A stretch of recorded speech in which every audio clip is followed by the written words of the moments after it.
Christos Anesti. Christ is risen. Hey everyone, it's your host here, Paladin Hansen, back at it again with another video. And in this video, we'll be going over the Christian Hajj. This is the greatest Christian Hajj that I have ever come across, and I think you guys are going to like it too. You know, there's tons of Christian pilgrimages in Christianity. You have the 7 churches of Rome, and people go to pilgrimages in Rome.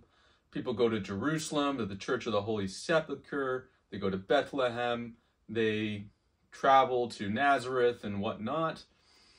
And then, you know, of course, there's great pilgrimages in Spain and in Ireland, where people go to Santiago de Compostela and all of these great pilgrimages over there.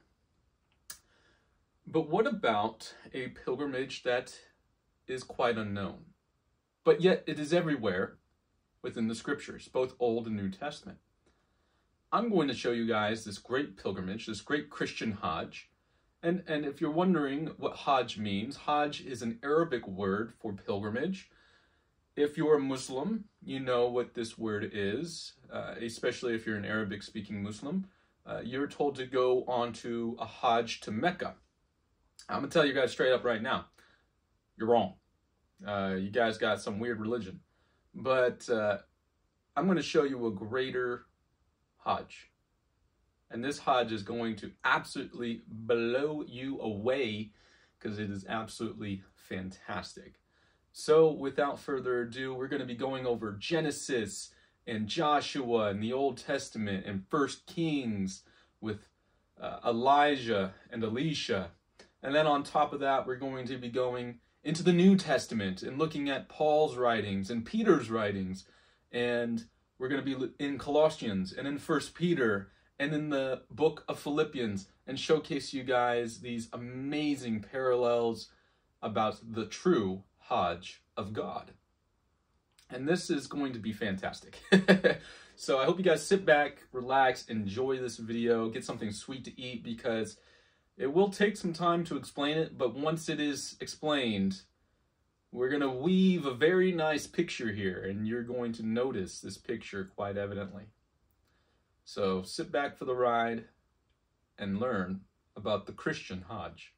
Alrighty, so as I mentioned earlier in the intro, that Israel, as well as others like Elijah, the prophet Elijah, and the prophet Elisha, are tied into this Christian Hajj, or pilgrimage, that we can find within the scriptures. And then we can wrap this up with a cherry and a bow on top on how it ties in with Christ and his apostles in turn. So without further ado, let's begin. Now we can find all of this information both in the Old and New Testament. And in the Old Testament, we'll find this information in the book of Joshua. And then we'll also find this information again with the route of Elijah and Elisha. We also can find this information within the New Testament, but I'm not going to say where just yet, because I want to leave you guys on a really high note here in how this is both a physical pilgrimage and a spiritual pilgrimage. So, without further ado, let's begin with Elijah's route, Elijah and Elisha's route. Now, the backstory to this is, you know, Elijah and Elisha, they were a duo, and kind of like John and Jesus. And we can find here that with Elijah, he was going up to, well, go do the will of God. And we can find that he told Elisha to go back, but Elisha was like, no, where you go, I go. And Elisha accepted this from Elisha, and so Elisha started following Elijah all across these towns across Israel. Now, the first one being Gilgal, the second one being Bethel, the third place is Jericho, and the last place is the Jordan. So with Elijah's route, we can find in Joshua 4 is the first place that the Israelites camped, right? We read in the book of Joshua how the Israelites, they were wandering 40 years in the wilderness, and once they came to the Promised Land, their first camp was at Gilgal. And Gilgal is the first place where the Israelites stopped. Now, I want you to notice Gilgal, first off, it means round or turning in Hebrew. And I want you guys to keep this in mind because this is very important for this video. So Gilgal, it's round, it's turning, it's like a wheel spinning. And so this is the first place that the Israelites camped. We can find this in Joshua chapter 4, verse 19, and all the way to verse 23. And it reads as follows. Now the people came up from the Jordan on the 10th of the first month and camped at Gilgal on the eastern edge of Jericho. Those 12 stones which they had taken from the Jordan, Joshua set up at Gilgal. He said to the sons of Israel, when your children ask their fathers in time to come, saying, what are these stones? Then you shall inform your children, saying, Israel crossed this Jordan on dry ground. For the Lord your God dried up the waters of the Jordan before you, until you had crossed, just as the Lord your God had done to the Red Sea, which he dried up before us until we had crossed, that all the peoples of the earth may know that the hand of the Lord is mighty, so that you may fear the Lord your God forever. So we can see here that the first route that the children of Israel, when leaving the 40 years in the wilderness, the first place they came through was to Gilgal. And we read further in Joshua 5, so Joshua made himself flint knives and circumcised the sons of Israel at Gibeath Haraloth. I hope I'm pronouncing that right, Haraloth. This is the reason why Joshua circumcised them, all the people who came out of Egypt who were males. All the men of war died in the wilderness along the way after they came out of Egypt. For all the people who came out were circumcised, but all the people who were born in the wilderness along the way as they came out of Egypt had not been circumcised. Their children, whom he raised up in their place, Joshua circumcised, for they were uncircumcised, because they had not circumcised them along the way. So what do we find here? Joshua 4, their first place of encampment was at Gilgal. And then in Joshua 5, we read how there was a circumcision. In Joshua 5, how all the men who came out of Egypt, they all died, they passed away, they've been reposed to the Lord. Now they're coming into Israel, into the Promised Land, and they're going to have a really big mass circumcision here.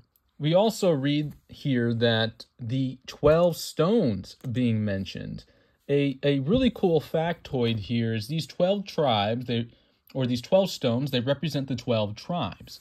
And of course, we can find when Jesus was being baptized, when Yeshua was being baptized, he actually brought this up in Matthew 3, verses 7 and 9. But when he saw many of the Pharisees and Sadducees coming to his baptism, he said to them, brood of vipers, who warned you to flee from the wrath to come?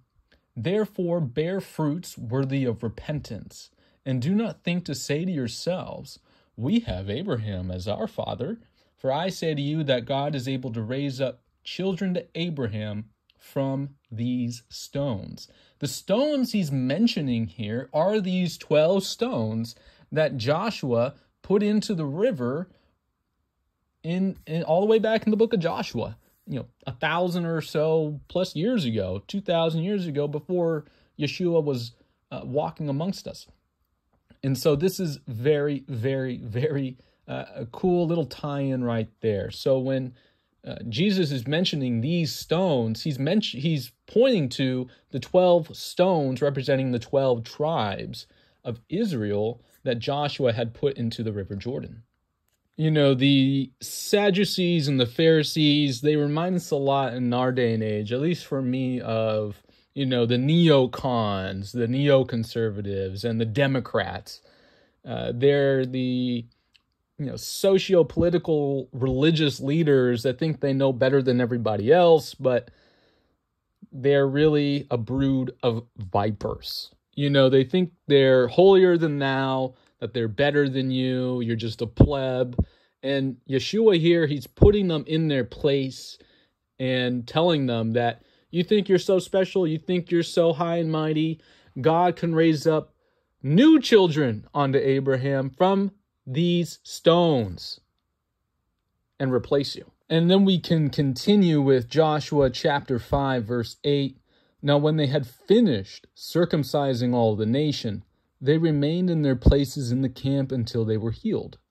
Then the Lord said to Joshua, "Today I have rolled away the reproach of Egypt from you."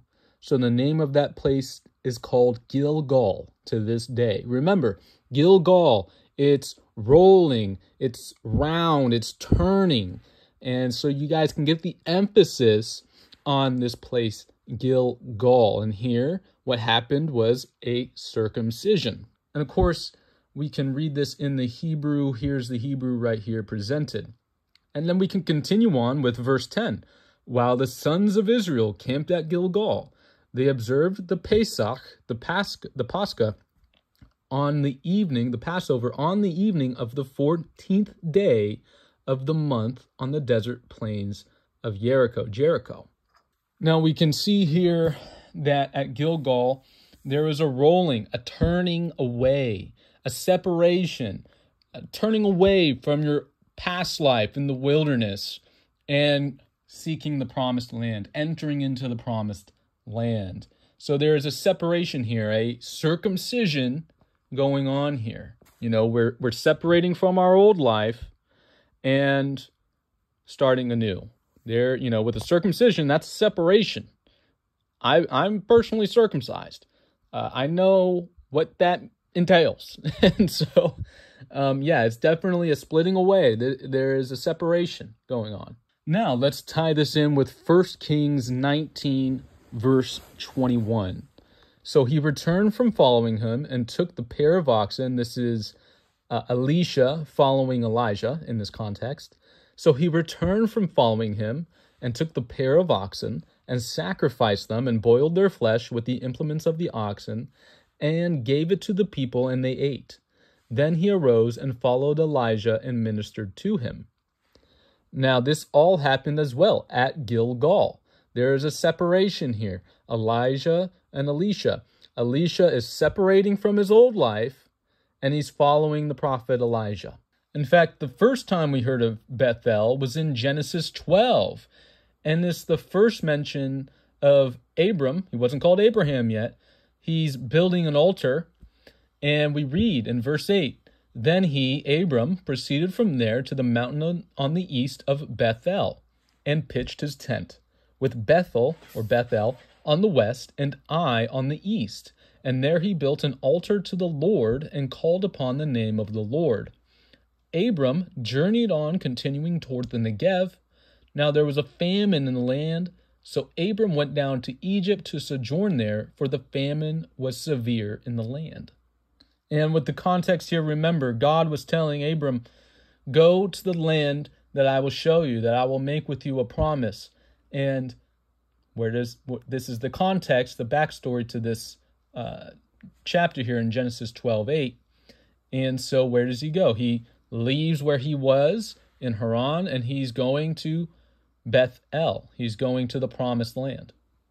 Now let's look here at 1 Kings 12. If this people go up to offer sacrifices in the house of the Lord at Jerusalem, then the heart of this people will return to their Lord, even to Rehoboam, king of Judah, and they will kill me and return to Rehoboam, king of Judah. So the king consulted and made 2 golden calves, and he said to them, It is too much for you to go up to Jerusalem. Behold your gods, O Israel, that brought you up from the land of Egypt. He set one in Bethel, and the other he put in Dan. And we see here much later from Genesis, from the book of Genesis, all the way to 1 Kings, Bethel is being mentioned again, and in the context of Rehoboam, and during that time period, the king at the time, he wanted to put 2 golden calves to worship, for the children of Israel to worship. And of course, you can't be doing that. You can't be putting golden calves at Bethel. You can't be putting golden calves in the temple. You can't be putting golden calves in general up in Dan and whatnot. And so you can't do that. You have to go to Bethel and seek the house of God. You have to seek the presence of God. And where is that going to be? That is going to be in the house of God at Bethel. And that is where Elisha went next with Elijah. First, Elisha, what does he do? He's separated at Gilgal. And the next thing he does, he goes to Bethel to seek the presence of God. He separates at Gilgal, and then he seeks the presence of God at the house of God at Bethel. In Genesis 13, we find the second mention of Abram, where he returns to the altar at Bethel.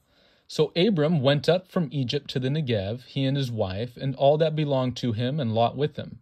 Now Abram was very rich in livestock, in silver and in gold. He went on his journeys from the Negev as far as Bethel, to the place where his tent had been at the beginning, between Bethel and Ai, to the place of the altar which he had made there formerly. And there Abram called on the name of the Lord, Yahweh. So Abram, he also gets the picture as well. He separates from his old life in Ur of the Chaldees, out in Mesopotamia. He leaves Haran, he goes to the promised land, and he goes where? He goes to Bethel. Abraham separated, and then he seeks the house of God. He seeks the presence of God at Bethel. I think you guys are seeing a really nice and neat picture here that we're going to start to weave. Jacob's ladder, Genesis 28. He, Jacob, was afraid and said, "How awesome is this place? This is none other than the house of God, and this is the gate of heaven." So Jacob rose early in the morning and took the stone that he had put under his head and set it up as a pillar and poured oil on its top. He called the name of that place Bethel. However, previously, the name of the city had been Luz. So we see here also Jacob as well doing the same thing. He's separating and he's seeking the presence of God at the house of God at Bethel. Now, the next place that Eliyahu or Elijah went and Elisha was Jericho. And we read in Joshua 6 where the Israelites marched around the city 6 times, and on the 7th time they are to blow their trumpets on the 7th day, and the walls came tumbling down. And what happened here? There is a walk of faith.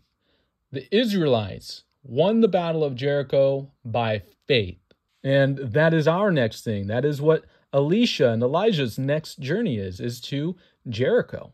Remember, in Joshua 6, verse 3, they marched around the city for 6 days. On the 7th day, they marched around the city 7 times, and priests shall blow trumpets. And let's look into the New Testament in Colossians 2:11. And in him, i.e. Jesus Christ, you are also circumcised with a circumcision made without hands, and the removal of the body of the flesh by the circumcision of Christ.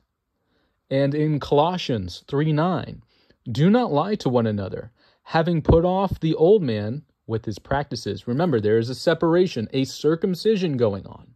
Remember, whenever you are circumcised, you are cutting away, you are separating yourself from your old life and seeking the new life. For Gilgal, it's a separation, it's a circumcision, but it also is representational of the conquering of the flesh. I'm going to separate myself from my old life, I'm going to circumcise myself, and I'm going to conquer the flesh. And then on our second stop, we separated ourselves at Gilgal, and we're now seeking the presence of God at the house of God at Bethel. And this Bethel represents a picture of conquering the world. I don't want anything to do with the world. I am seeking the kingdom. I am seeking the kingdom of Christ. I don't want anything of the world. I want what is of Christ. So Bethel represents conquering the world. So I'm going to conquer the flesh, and I'm going to conquer the world. And then the next stop is Jericho, where the battle was won by a walk of faith. This is the next part of your Christian Hajj, your Christian pilgrimage. You are going to separate and conquer the flesh and circumcise yourself at Gilgal. You're going to seek the presence of God at the house of God at Bethel and conquer the world.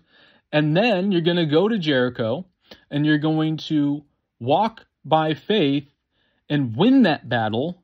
And what are you going to do? You're going to conquer Satan.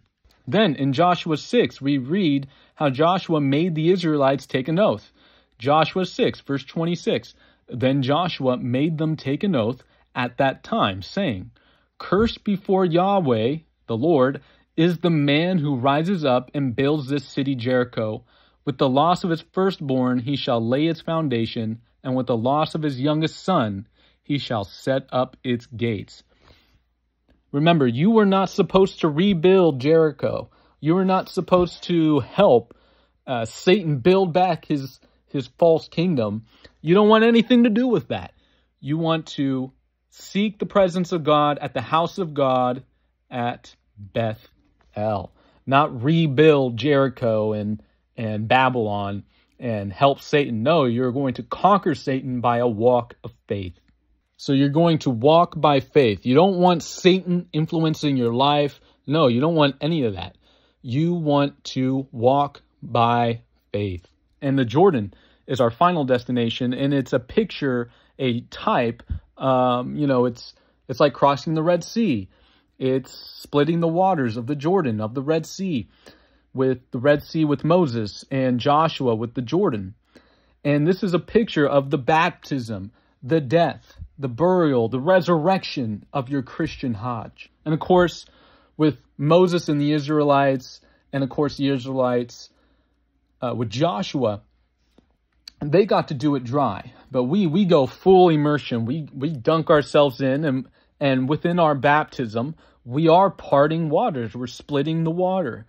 And we come up and we have our death and our burial and our resurrection all within our baptism at the Jordan. And we can look at Colossians 2:12. Having been buried with him in baptism, in which you were also raised with him through your faith in the working of God, who raised him from the dead. 1 Peter 3:21. And this water symbolizes baptism, that now saves you also. Not the removal of dirt from the body, but the pledge of a clear conscience toward God. It saves you by the resurrection of Jesus Christ. And so what do we see here? First, you're going to separate at Gilgal. You're going to seek the presence of God at Bethel. Then you're going to walk by faith at Jericho. And then, of course, you're going to seek your baptism, your death, your resurrection at the Jordan. And what do these also represent? Gilgal, the conquering of the flesh. Bethel, the conquering of the world. Jericho, you're going to conquer Satan. And the Jordan is you're going to conquer death. That is what these four towns represent, is the conquering of the flesh, the conquering of the world, the conquering of Satan, and the conquering of death. And this route that the Israelites during Joshua's time and Elijah and Elisha went on later on, yes, there's a physical element to it, but there's a spiritual element to this. And it's like, goody two-shoes. Oh, this is a great story. Oh, how nice. The Israelites went through this and yada, yada, so on and so forth. No, there is more to this. And we're going to delve into the New Testament to give you guys the full picture and meaning of the Christian Hajj. And we're going to find the full spiritual meaning within the New Testament in Paul's writings with Paul's route of the same Hajj, the same pilgrimage, in Philippians chapter 3, verse 7 to 11. Here we read as follows. But whatever things were gained to me, those things I have counted at loss for the sake of Christ. What do we read here? We read a separation. What things were gained to him, he counted for loss. Gain loss. There is a separation going on for the sake of Christ. So we read in chapter 3, verse 7, a separation that Paul is mentioning here. We go on further in verse 8. More than that, I count all things to be lost in view of the surpassing value of knowing Christ Jesus my Lord, for whom I have suffered the loss of all things and count them but rubbish or dung, so that I may gain Christ. So what does he do? He separates and he seeks the presence of God. He's going to view all the things that he knew and count them but rubbish, as the literal word is dung, it's poop in Greek. But he's going to count all of that as waste, as rubbish, just to gain Christ. He wants to seek Christ. He wants to seek God and the presence of God at Bethel. What does Paul mention next in verse 9? And may be found in him, not having a righteousness of my own derived from the law, but that which is through faith in Christ. The righteousness, the tzedakah, which comes from God on the basis of faith. There it is, faith. Walk by faith. This is an allusion to Jericho. And then finally we have verse 10 and 11. That I may know him, and the power of his resurrection, and the fellowship of his sufferings, being conformed to his death, in order that I may attain to the resurrection from the dead.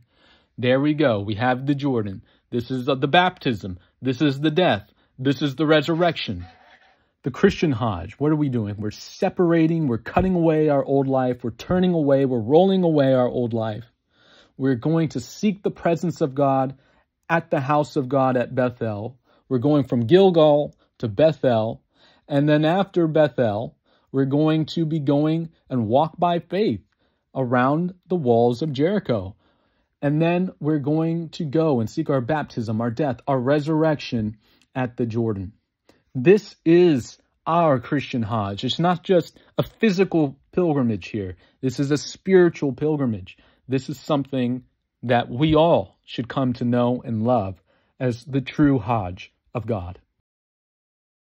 Wow. So there we have it, guys. That's the Christian Hajj. What are we going to do? First, we separate from our old life at Gilgal.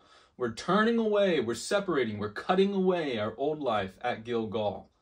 And then we're going on to our next destination at Bethel, the house of God.